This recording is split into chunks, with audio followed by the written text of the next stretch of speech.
আজকে আবার চলে এলাম নতুন রেসিপি নিয়ে। তো আজকের রেসিপি থাকলো লাল শাক ভাজা। তো এখানে আগে থেকেই লাল শাক ধুয়ে কুচি করে কেটে রেখে দিয়েছে একটি পাত্রে। এরপর কড়াই বসিয়ে দিলে কড়াইটি গরম হয়ে যাওয়ার পর সেখানে পরিমাণ মতো সর্ষের তেল দিয়ে দিল।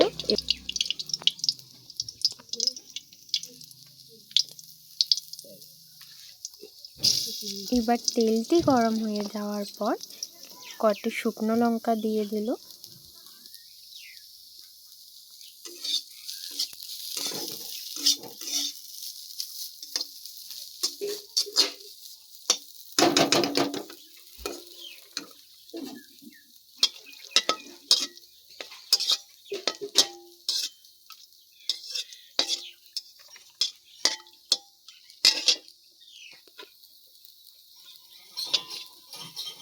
শুকনো লঙ্কাটি ভাজা হয়ে যাওয়ার পর আগে থেকে থেতো করা রসুন দিয়ে দিল এর মধ্যে।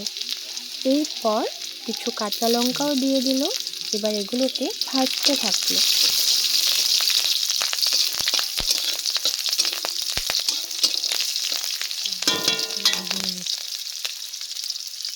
এগুলো ভাজা হয়ে গেলে এর উপর শাকগুলোকে দিয়ে দিল। এবার শাকগুলোকে ভালোভাবে নেড়ে নিল।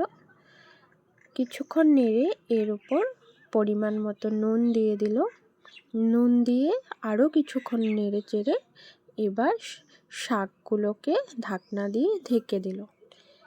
তাই ঢাকনাটি ওঠার পর আমরা দেখতে পাচ্ছি এখানে শাক থেকে জল বেরিয়ে এসেছে। প্রায় শাকটিও সিদ্ধ হয়ে গেছে।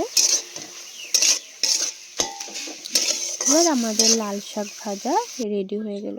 তো বন্ধুরা, তোমরাও ট্রাই করতে পারো, খুবই খেতে ভালো হয়। আর যদি আজকের রেসিপিটা ভালো লেগে থাকে তাহলে লাইক কমেন্ট করে দিও, আর আমার চ্যানেলটিকে সাবস্ক্রাইব করে দিও। আর এইদিকে দেখো, ওর খুব ফেভারিট লাল শাক, তো সেটা দিয়েও ভাত খাচ্ছে।